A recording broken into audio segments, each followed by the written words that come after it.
You wake to the chill bite of dawn seeping through the cave mouth, your body curled tight against the rough stone floor. It's the Paleolithic, some 20,000 years ago, in the shadowed valleys of what will one day be Europe. Your tribe a ragged band of 30, scraping life from the tundra's edge. You're 10 summers old, scrawny and quick, the son of a hunter who vanished into a mammoth's path last season. The fire's embers glow faint, and the air reeks of charred bone and unwashed hides. Your mother stirs beside you, her breath a rasp in the dim light. But you know better than to linger. Today, like every day, the alphas decide who eats first. The tribe gathers at the fire pit as the sun claws over the ridge, grunting greetings in the guttural tongue passed down from the elders. Grook, the alpha, broad as a boulder, scarred from battles with cave bears, stands tallest, his mate at his side, heavy with child. His eyes, sharp as flint chips, scan the group, lingering on you. You're no alpha spawn. Your father's weakness marks you beta from birth, the hauler, the scavenger, the one who picks at scraps. But this morning the wind carries the scent of distant thunder, herd migration season. Grook bellows the hunt call and the strong ones rise, his brothers, their spears tipped with sharpened antler. You're ordered to the rear, carrying waterskins from the icy stream, your small hands raw from the cold. The march to the plains is a slog through knee-deep snow, your feet numb in woven bark sandals that tear on every rock. The alphas lead, laughing their deep-throated laughs while you betas trail, hauling gear that weighs like fallen boulders on your shoulders.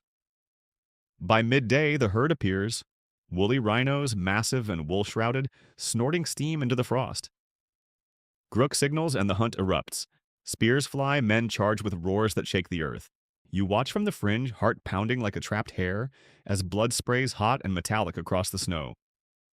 One rhino falls, its bellow a death rattle, and the alphas claim the haunches, tearing into the warm liver with bare teeth. You get the guts, slimy and foul, boiled later over a smoky fire that stings your eyes. Back in the cave that night, the feasting begins. The air thickens with the sizzle of fat dripping into flames, the tribe's murmurs rising like a beast's hum. Grook eats his fill, grease shining on his chin, then tosses bones to his favorites. You crouch in the shadows, gnawing a sinewy scrap that tastes of dirt and regret. Hunger gnaws deeper than the cold. Your ribs show like ridges on a canyon wall. But it's not just food. The betas, like you learn early, status is survival. The alpha's glance can mean a share of mammoth meat or a cuff that splits your lip. Your mother whispers warnings as she mends your torn hide. Watch Grook's moods, boy. One slip and you're outcast. Food for wolves. Weeks blur into the rhythm of the wild. You rise before light, your body aching from sleep on unyielding rock, joints stiff as frozen branches. Breakfast is berries if the women forage them, tart and staining your fingers purple, or nothing if the snow hides the roots. Your days split, mornings hauling wood for the fire, arms burning as you drag branches twice your weight through brambles that rake your skin bloody. Afternoons, you're the bait, sent to flush rabbits from burrows, your stones flying true but often missing, earning Grook's snarl. Weak arm, he grunts, his fist connecting with your shoulder like a club, bruising bone deep. The pain blooms hot, a fire that lingers into the night, teaching you to dodge, to anticipate the swing. Punishments come swift in this world. Steal a better cut of meat? Grook's boot finds your ribs, each kick a thunderclap that leaves you gasping, tasting copper on your tongue. Fail to spot a saber-tooth's track? The tribe withholds your share, hunger carving hollows under your eyes. Psychologically, it's worse. The alpha's mocking grunts echo in your dreams, making you shrink smaller, question every step. But you adapt, eyes sharpening to read the wind's whispers, the twitch in a rival's jaw. One dawn, scavenging along the river, you find a clutch of eggs hidden in reeds that smell of mud and decay. Instead of hoarding, you offer one to old Mira, the beta elder with gnarled hands and a limp from a long-ago fall. She nods, her eyes crinkling. Your first ally, trading secrets of the land for a shared glance of defiance. Mira teaches you the hidden paths, where edible roots push through permafrost like buried treasures, their earthy tang a rare mercy on empty stomachs. But enemies lurk closer. Krug, Grook's sneering nephew, spots your small gains, a sharper flint knife you napped yourself from riverstones, and jealousy festers. He's beta 2 but bulkier, always shoving you aside at the fire, claiming your spot with a glare that promises more. You'll never lead. He hisses one evening, as the tribe chants around the flames, shadows dancing like hungry spirits. You bite your tongue, the metallic tang of restraint stronger than blood. Months grind on and you turn 11, taller but still wiry, your voice cracking into the low growls of manhood. The routine hardens you, skin tough as leather from wind's lash, muscles coiling like sinew under hide. Yet the beta's world is a cage of glances and gestures. Yield to the alpha's path, or face exile to the frozen wastes where lone men become wolf meat. You learn the cruel rules. Alphas mate first, their offspring favored. Betas wait, our seeds scattered like weak sparks in the dark. One night, after a failed hunt leaves the tribe lean, Grook accuses you of hiding meat. Lies, but his rage is law. He drags you to the cave's edge, the drop a yawning black maw below, wind howling like lost souls. Prove loyalty, he demands, forcing your hand toward the flames. The heat sears your palm, blisters rising like angry boils, pain shooting up your arm like lightning. You endure silent until he relents. The scar remains, a puckered reminder. Submission buys breath. That test shifts something. The other betas watch differently now. Krug's scowl deepens, Mira's nod firmer. You've survived the alpha's fire, gained a sliver of respect, but it exposes you too. Whispers spread. The scrawny one held steady. Grook eyes you warily as if sensing a spark that might one day ignite. Victory? Partial at best. It means more tasks, leading beta runs to gather honey from cliff hives, your fingers swelling from stings that itch like fire ants under skin. New enemies emerge. Krug plots in shadows, allying with lesser alphas to undermine you. And the moral bind tightens. Do you share Mira's secrets with Grook for favor, betraying your only friend, or hold them, risking all? By 12, the tundra thaws into mud that sucks at your feet like greedy mouths, and the tribe moves to richer grounds. You're changing, shoulders broadening from endless labor, eyes harder, less the frightened boy who flinched at shadows. Innocence? That's a luxury for alpha's whelps.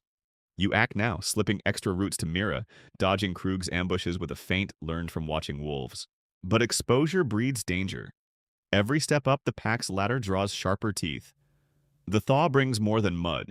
It ushers in the rival tribe's shadow, their scouts' prints like fresh wounds in the softening earth. You're 12 now, your body a map of scars. The fire blister on your palm a constant itch, Krug's latest shove leaving a purple bloom across your ribs. Grook tasks you with border watches, your spear a crude branch whittled sharp, the weight unfamiliar in your calloused grip. The air hums with spring's wet promise, pine sap sticky under your nails, but tension coils tighter than a snare. One dusk, as you crouch by a stream that gurgles like mocking laughter, Krug slinks up, his breath hot and rank with fermented berry juice. Alphas weaken? He mutters, eyes gleaming like wet obsidian. Join me, take what's ours.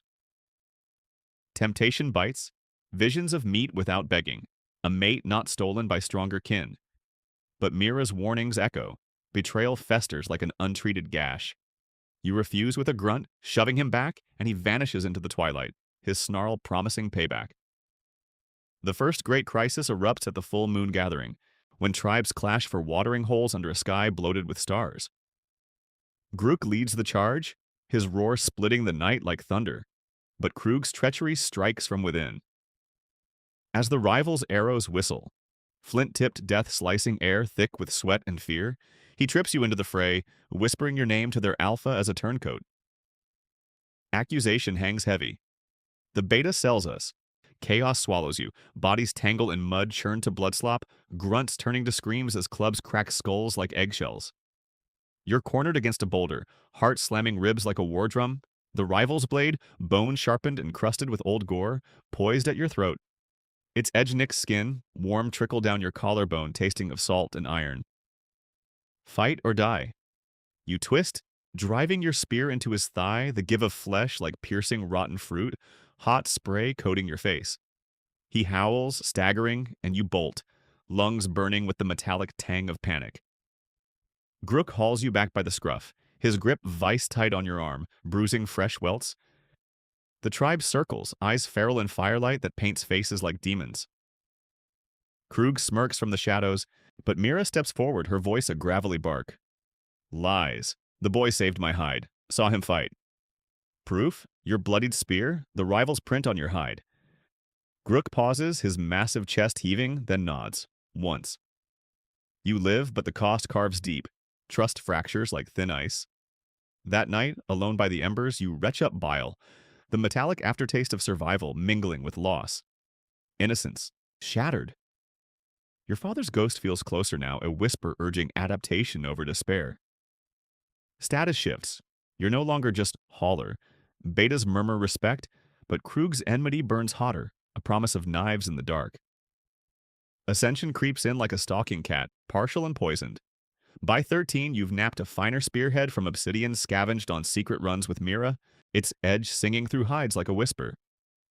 Grook notices during a bison stampede, heard thunder shaking the ground, dust choking lungs thick as smoke. You lead the betas in a flank, your call sharp and sure, diverting the beast with thrown stones that crack like lightning. The kill is massive, hump meat steaming in the chill, fat enough for all. Grook tears into it first, but slaps your shoulder, painful, affirming, granting you a haunch's edge. Victory swells your chest, but problems multiply. New duties mean scouting alone, nights under stars that prick like accusations, wind keening loneliness into your bones. Enemies sharpen.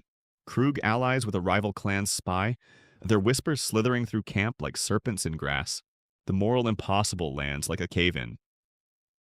Mira falls ill, fever racking her frame, skin hot and slick as oiled hide, coughs hacking up phlegm flecked with blood. She begs you, guard the clan's hidden cache of dried fish, lest raiders steal it. But Grook demands tribute, your knowledge for her healing herbs from the Alpha's store. Share and Mira starves with the weak, withhold and face exile. Your gut twists, a knot of thorns, as you weigh her crinkled eyes against the tribe's survival. You choose silence, smuggling her portions under moonless skies, hands numb from cold digs in frozen soil. Betrayal? No, loyalty to the broken. It hardens you further. At 14, your frame fills out, muscles like knotted roots gaze steady as a predator's. Less boy, more survivor, innocence traded for cunning. Every glance a calculation of threats. The maximum crisis descends in autumn's bite, leaves crunching brittle underfoot like brittle bones, air sharp with frost that nips exposed skin raw. Rivals raid under cover of storm, rain lashing like whips, thunder masking their war cries. Krug's hand reveals the cache, his shout a betrayal that dooms you all. Chaos erupts.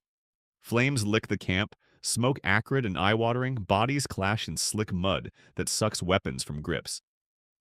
You're separated from Mira, her frail form vanishing in the melee, while Krug lunges, club raised to cave your skull. His face a mask of twisted triumph, spittle flying. End of the week, he bellows. Pressure crushes, fight and risk the tribe, flee and abandon all. You parry, bone cracking against bone, pain exploding in your forearm like shattered flint. But adrenaline surges, hot and feral.